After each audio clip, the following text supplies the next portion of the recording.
Welcome to the first in what we hope will be a series of interviews in which we look at the Middle East region and try to understand better what is going on there. The view from the West is that it is a very violent and dangerous place. There is an ongoing war in Yemen, and there are several other countries that appear to be on the brink of war. There are some dreadful abuses of human rights, and there are failed states. But on the other hand, this region is the cradle of Western civilization. Mesopotamia, Persia, Egypt, Assyria, Palestine, Arabia are places of myth and legend. Great mystics, mathematicians, translators, and storytellers have come from there. Major religions have their most sacred places here. Western art, music, science, and food have all felt the impact of this region. In this series of interviews, which we're calling The Roots of Violence, we're going to try to understand how the violence originated and who is responsible. We aren't attempting to justify the physical violence, but physical violence doesn't erupt from nowhere. Physical violence is the explosion that erupts after a long period of economic and psychological violence. In our first interview, we're going to speak with a great friend, Emad Kiyaei. Emad is Iranian. He's a director of the Middle East Treaty Organization, which is a civil society campaign seeking to eradicate all weapons of mass destruction from the Middle East through innovative policy, advocacy, and educational programs. He is the co-author of the book, Weapons of Mass Destruction, A New Approach to Non-proliferation. And he studied at Princeton and Columbia universities in the United States. Welcome, Emad. Thank you so much for having me, Tony. Happy to have you here. So, Emad, look, the reason why this interview series came about is because I was in a webinar organized by the Middle East Treaty Organization a couple of weeks ago, and several of the speakers made interventions in which quite matter-of-factly they said that Iran is a source of great evil in the Middle East. This is a view which many of our viewers and readers will share because this is the dominant narrative in the mainstream media. So I'd like to start off by asking the very provocative question, why is Iran a source of great evil? Where do I start, Tony? The problem with the Middle East is that we can go as far back as time itself if we want to discuss these issues. But I think for our conversation today, let's begin by saying that at the moment, Iran is viewed through the prism through which it is called axis of evil or the troublemaker in the Middle East, primarily because it is a foe of the sole superpower in the world, and that being United States. And we should not underestimate the power of United States propaganda, its ability to frame people's mindsets in terms of how they see other countries and other peoples.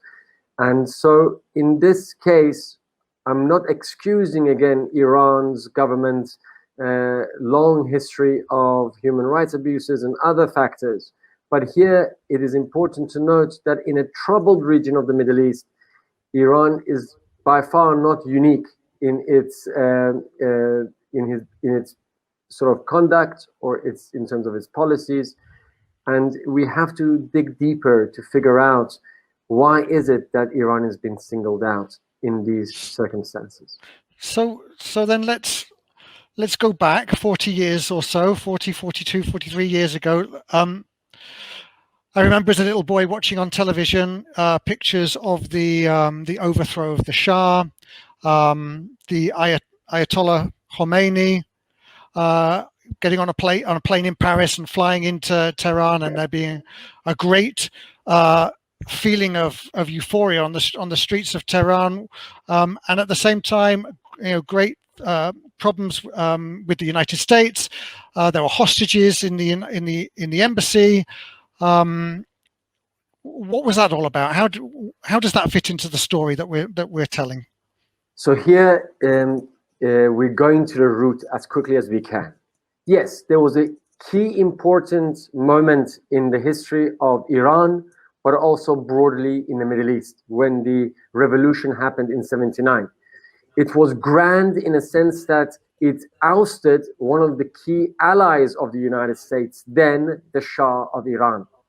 And it was taken out by a bunch of, ayatollahs, an umbrella of organizations that included leftists, Marxists, Democrats, liberals, everyone who opposed the Shah. And they opposed the Shah for good reason. The Shah had come into power by basically the ousting through a coup d'etat of 1952-1953 by the CIA and MI6 of Iran's democratically elected Prime Minister Mohammad Mossadegh. And the reason why that happened was because this Prime Minister made Iran oil nationalized and decided to keep the wealth of Iran for Iranians and not by outsourcing it and to give it on a silver platter to the British and to the Americans.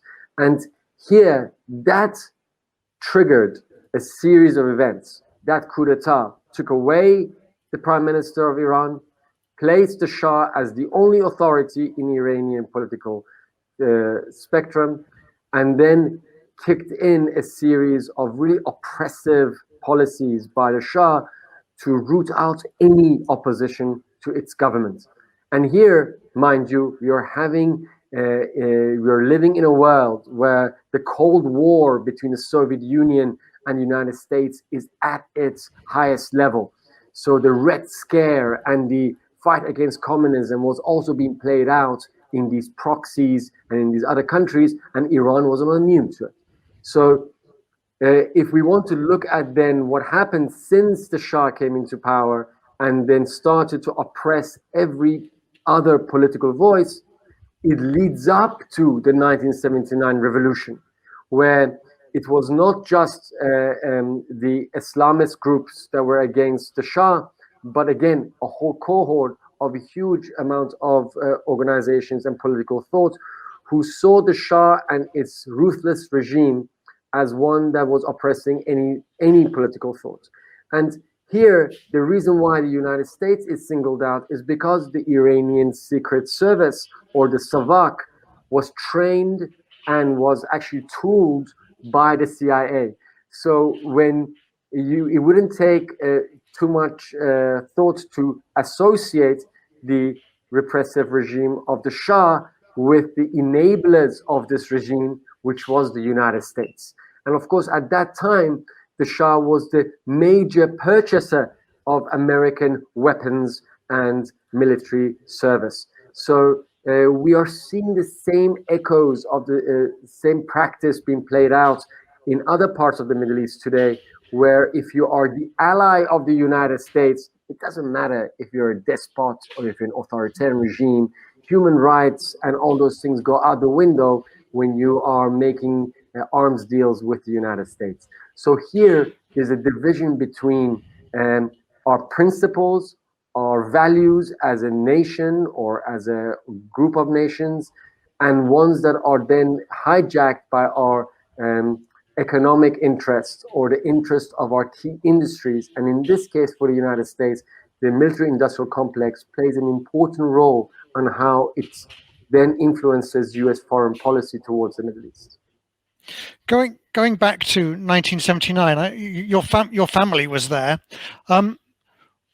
What was life like before and after the overthrow of the Shah? So it's always easier in hindsight to say what worked and what didn't. But in 1978, 1979, the mobilization, the popular mobilization against the Shah was in its millions. And there were three major areas or spheres where this resistance against the Shah was most prolific. One was within the religious establishment, because every little town, every village had a mosque. And within that mosque, you had a sermon, and Ayatollah Khomeini, who's the founder and the leader of the revolution ultimately, who was giving out his sermons from a little town outside of Paris, and his sermons were being played out in tapes in every village, mobilized this popular mobilization from the religious community, which was still and is today quite the majority of Iranians. And then you have the academic, the thinkers, the intelligentsia, which were part of the student bodies within the universities, the professors who were bringing new ideas of political thought about, other revolutionary movements that were happening, other civil society activisms that were happening around the world. This is at a time that we have civil rights movements at its height. We have movements at its height. We have even things are happening in South America, in Europe, in the United States that are mobilizing independent movements. And so Iran also was part of that bandwagon. And then finally, it was that generational divide that reached a point where it didn't matter if you were young or old, because the Shah had left so many people at the margins, and where the concentration of wealth and opportunity was given to a few amongst his own little class of allies, there was quite sort of like a widespread support for the revolution, because people saw that, at the end of the day, there was poverty, there was illiteracy, there was lack of opportunity, and they saw, actually, the Shah is a famous scene where the Shah is celebrating 2,500 years of Persian civilization, and lavish ceremonies are happening in Persepolis, while the rest of the country is in dire need of just basic food and basic services. So this economic divide, this social divide, and then political divide was the groups that then combined their forces to bring an end to this despotic regime. And my family, surprisingly, was part of that group too, because they were really looking forward to this revolution. It was popular. Millions were in the streets. They had their wish list. They had their ambitions. The slogan of the revolution was "Istiqlal, Azadi, Jumhuriye Islami." That became Istiqlal means independence. Azadi means freedom. Jumhuriye Islami means Islamic Republic. Remember, this was supposed to be a duality between the Islamic nature of our society, but also the Republic part that would have been the separation of state from religion. But of course, things ended up a little bit differently.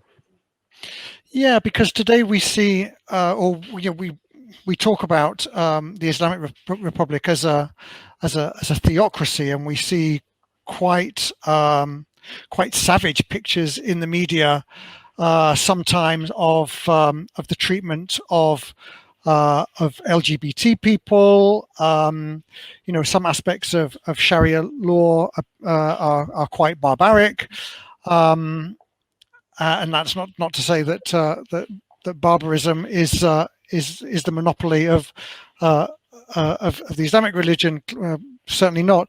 But what is it like on the ground now for people living in Iran? Because we have images of quite a backward society, but I suspect the reality is something different. I mean, Iran is a land of paradoxes, because even its government is a labyrinth for many to understand. Because while it is an Islamic republic, if you look at the Iranian constitution, it is quite liberal in terms of its protection of minorities. It's providing quite a huge amount of reform in a labor reforms and other forms of for education, for healthcare, and so forth. So and surprisingly, actually, the Iranian constitution is derived from French and Belgian constitutions. So it is this infusion of different forms of governance into one. It has elected bodies. It has selected bodies. It has so there's a lot of spheres of influence or organs of power that were supposed to be so complicated to create checks and balances. And so while Iran has a parliament, it has a supreme leader, it has a council that is sort of like a merger between making sure that the laws that are passed by the parliament are in line with the interpretation of Islamic law. And so there's a lot of confusion when we look at Iran, because okay, so what is it exactly? Because it has all of these elements. Whereas if you look at some other countries in the Middle East, there is no elections. Whereas in Iran, they've held presidential elections since 1979. There's been changes within its constitution. There's been, an evolution of its laws. Yet, of course, it has a long way to go. But what I'm trying to say is that it's not so black and white. Mm-hmm. And actually, how is then played out in our society, in Iranian society, it again depends on how you want to look at it. For one example that I can just give so I can crystallize this, is that before the 1979 revolution, conservative families would find it absolutely impossible to send their daughters to university because they saw university settings as, an island of liberalism and westernization. Whereas post-revolution, the universities, changed some form, but the enrollment of women in higher education skyrocketed to a level that today, actually, if you look at the most complicated sort of engineering, STEM sort of graduates at university level, Iran has one of the highest levels in women graduates in the world, coming third or fourth after, China, India, and then is Iran. So it has these paradoxes where, like, yes, there's limitations and restrictions on women's rights and on society as a whole, and at the same time, how society maneuvers around these limitations and restrictions is phenomenal. And not to forget that the demographics of Iran is extremely young. We're talking about more than like 60 to 70% of Iran below the age of 35. This creates a generation that has not experienced the revolution or was very young when Iran went through an 8-year bloody war with Iraq that I hope that we can even touch on as well, that then obviously changed the course of history for how Iran then developed. Because remember, revolutions have idealistic aspirations. But once the revolution happens, and once we go through this, destabilizing period, and when the dust settles, in Iran, the dust technically hasn't settled because Iran has been constantly in a revolutionary state. Because from day one of the revolution in 79, and the reason why, I'm jumping on so many things, because so many things happened in that revolution.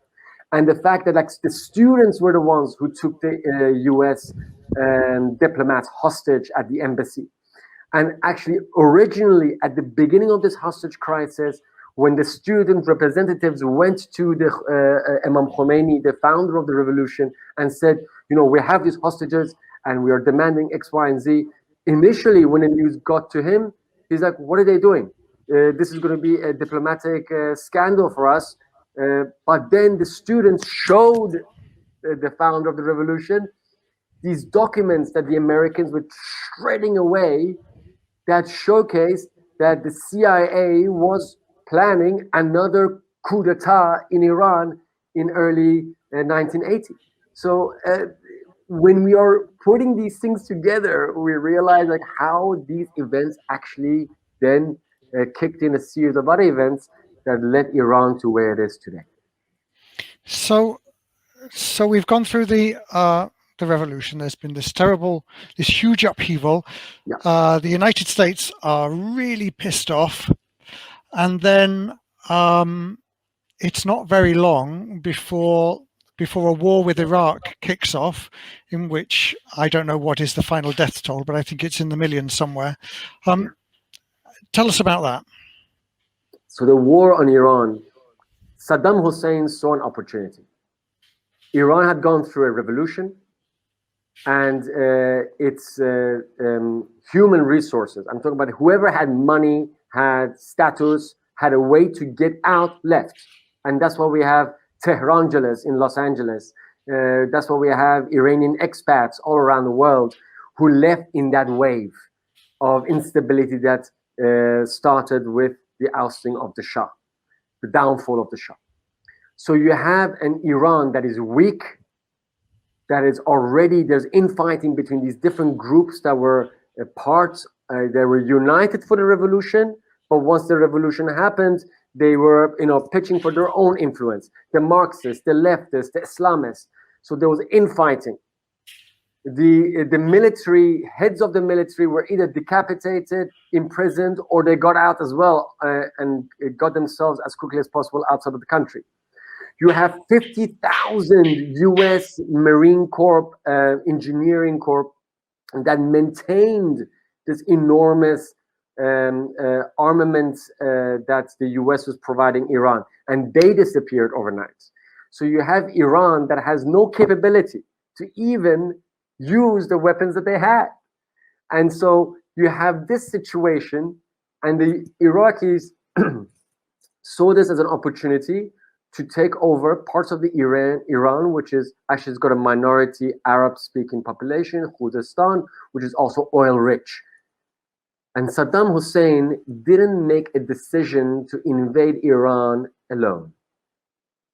He had the backing of wealthy Persian Gulf Arab countries such as Saudi Arabia, Kuwait, and others who were going to bankroll this invasion. Saddam Hussein also had the support of other powers, may that be the Soviet Union, may that be United States or European powers, who also had a beef, had an issue with this revolution that happened in Iran. Because remember, the Iranian Revolution destabilized a lot of things in the region, but also was a case in point for those who said, if you are the #1 ally of the United States in the Middle East, you're not untouchable. You can crumble. You can fall down on a popular revolt, like what we saw in Iran. So the survival of the revolution of Iran was a direct threat to the power centers within the region and globally in terms of being a successful revolutionary movement. You have to silence it. You have to dismantle it. And what better way to ask somebody next door to have the green light to invade Iran? This kicked in an 8-year war. And at the beginning of the war, Saddam Hussein's Iraqi forces were able to literally just, overpower the Iranians because the Iranians were not ready. But that war centralized the support for the Islamic leadership in Tehran, and everybody banned against the flag, and Iran was able to then defend itself to the point that by 1980, so the war started in 1980, it ended in 1988. In the last years of war, Iran managed to turn the tide of the war so much that Baghdad, the capital of Iraq, became under threat. And this is when the Saddam Hussein used its weapons of mass destruction, chemical weapons on Iranian forces. So those weapons were used with the knowledge of the West. Those weapons were used with the technology from the West. This is the Iran that we are talking about. This is the Iran that was under so much pressure. One, from a revolution that dismantled and caused chaos within the country. Then within a year, an invasion by Saddam Hussein, which was bankrolled and supported by powerful countries within the region and outside.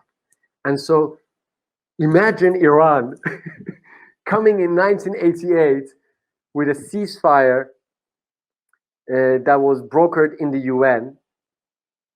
And only at that point can we say that Iran could say, let us breathe and think about what are we going to do about reconstruction? What are we going to do about our country? But it didn't take that much longer again for Iran to come under another wave of isolation and sanctions that were spearheaded by the American government. What I'm hearing, Emad, is that although we see this struggle as some kind of religious argument between Sunni and Shia, it appears from what you're saying that it's a much more traditional struggle of the struggle of the time, the capitalism against communism, and this does this still remain in play today? I mean, would you consider Iran to be a left-wing kind of system, if we talk about it in terms of left and right?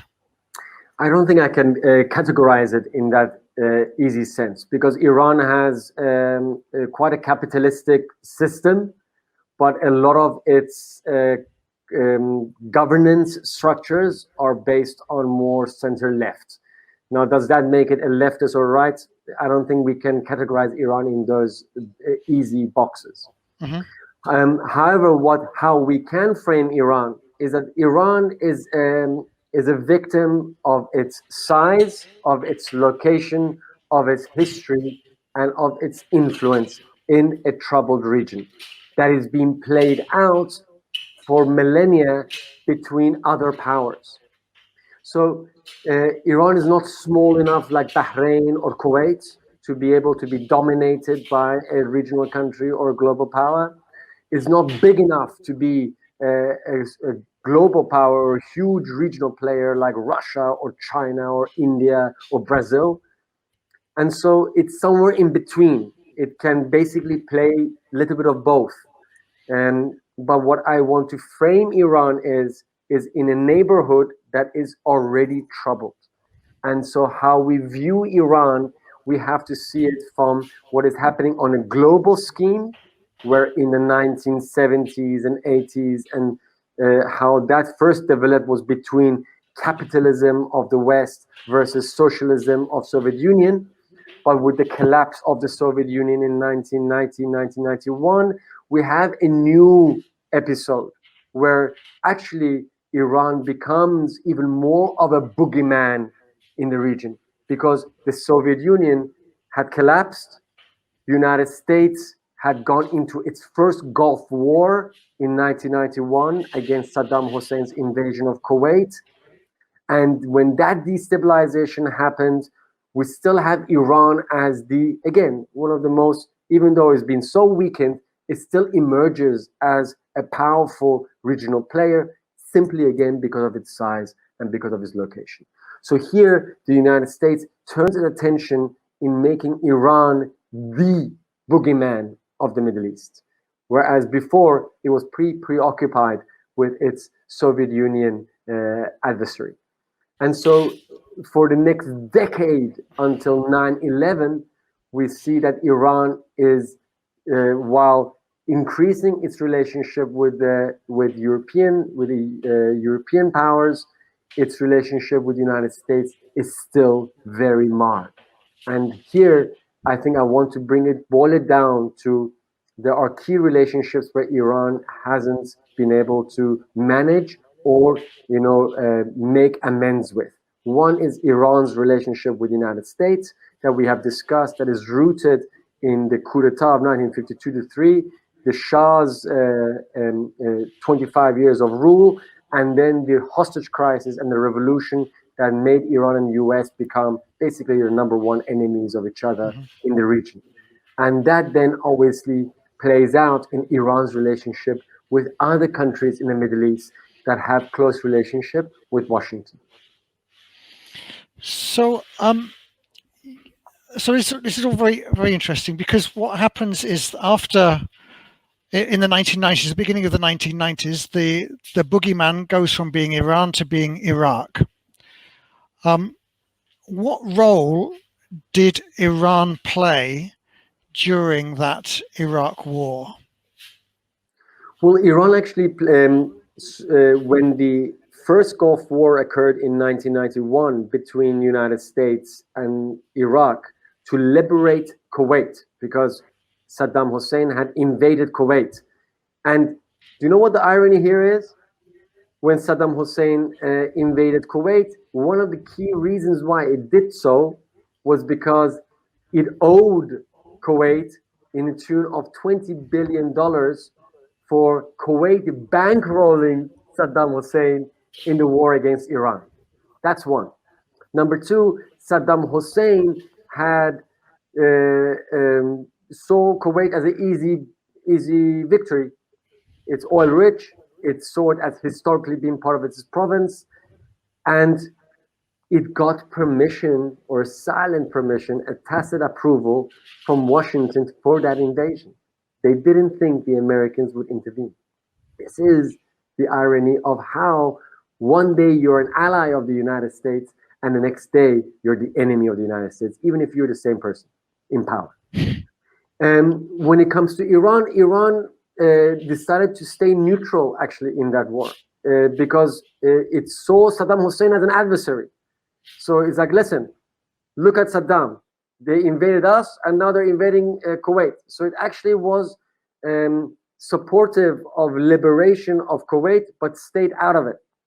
Iran provided assistance when Saddam Hussein forces burnt all the oil wells in Kuwait. So Iran assisted in putting out those fires because it had experience from the same practice that the Iraqis did on Iranian oil fields.